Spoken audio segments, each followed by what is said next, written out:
Hello there, welcome to Pay Dirt TV. I'm Mark Andrews. With me today is Luke Graham, Managing Director of Strandline Resources. Luke's been busy updating the DFS at the Coburn Mineral Sands Project, 240 kilometres north of Geraldton in Western Australia.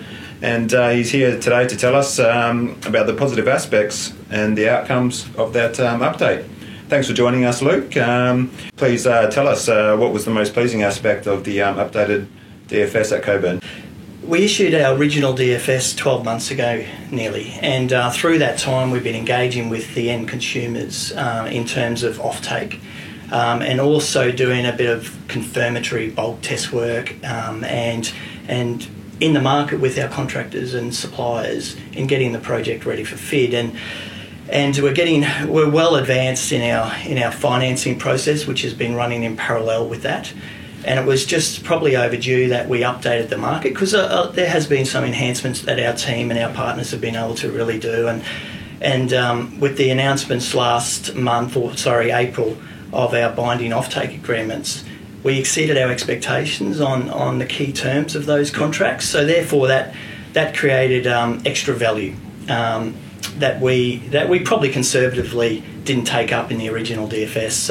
So that, as well as some enhancements technically and commercially, presented nearly a 30% uplift in our NPV of the project, and that's just over the 22.5-year case of all reserves. Whereas the DFS did allude to, alongside we presented an extension case as well of another 15 years to 38 years. So it's a real generational project. So it's massive to be presenting that in the market whilst we're going through financing, getting ready for FID. In the initial years, you've got a large portion of offtake locked in. How's that helping with the financing discussions? And can you just update us on how project financing is progressing? Yeah. So in industrial minerals, mineral sands, zircon, titanium, and we have a bit of monazite rare earth, it's really important to get good quality bankable offtake agreements, and we've done that. We've offtake with household names, and a key sort of driver for who we selected was the quality of that counterparty. Yep. So our ilmenite, which is a chloride grade, which is a really high spec ilmenite, is heading to America, 100% of it, to the Chemours company, who are one of the largest titanium consumers in the world. So that gives us exposure to the Americas market. We've got our zircon, which is a ceramic grade. It's a premium ceramic grade, and that's heading to the really well-established European market, and with Batossi. The third one is heading into China, and it's quite a strategic offtake where we've got zircon that doesn't efficiently report into the premium cut that goes off to ceramics. Yeah. But we also get some titanium credits, but importantly as well, we get some rare earth monazite credits into that zircon concentrate, as we call it, and that's heading to a Shanghai-listed stock exchange company in China. So they have paved the way for us to finalise funding.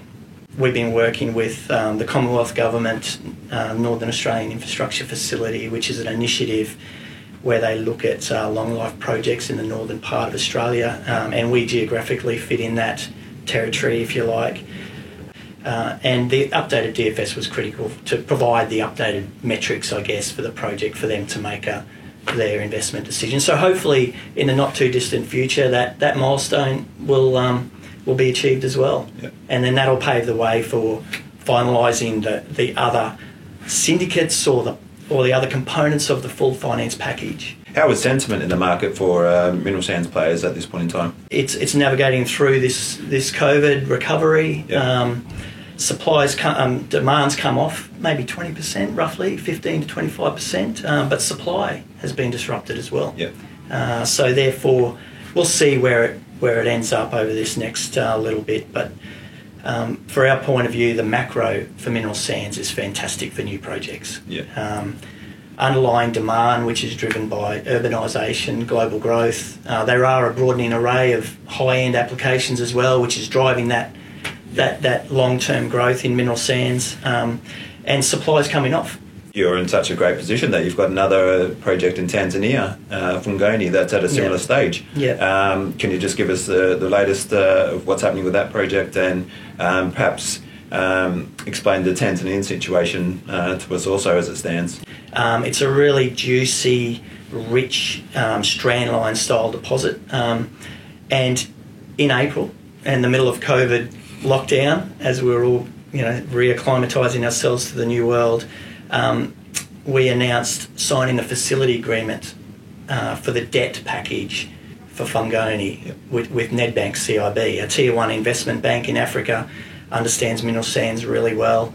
And we've been working with Nedbank for about 18 months nearly in going through the new legislation, making sure that their loan or their facility that they were going to underwrite and arrange was bankable into their standard. And we achieved that in April. So that really is locked away that facility. There are a few conditions precedent for us to do our first drawdown. One of them in particular is getting closure on the government's 16% free carried interest in the project.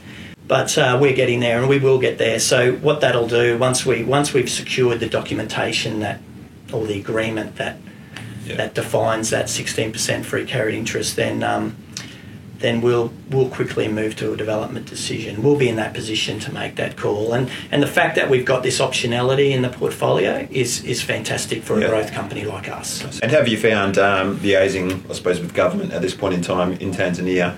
COVID is having a real impact on their tourism in Tanzania, and they get a lot of dollar and a lot of revenue in through that tourism sector in Tanzania. So unfortunately, that's hit them hard, and it's emphasised even more the mining sector's importance, which has ticked along. But it's really this next wave of projects, the next wave of investments that the government is seeking, and Strandline with Fungoni is right there at the starting gate. What's the next major milestone we can expect from Strandline, either from Coburn or the Tanzanian suite of projects? Yeah, so obviously getting the 16% free carried interest, I'd love to wake up tomorrow and hopefully that's been finalised. But on the Australian side, we're really hoping to present the finance structure to the market and our shareholders sooner rather than later.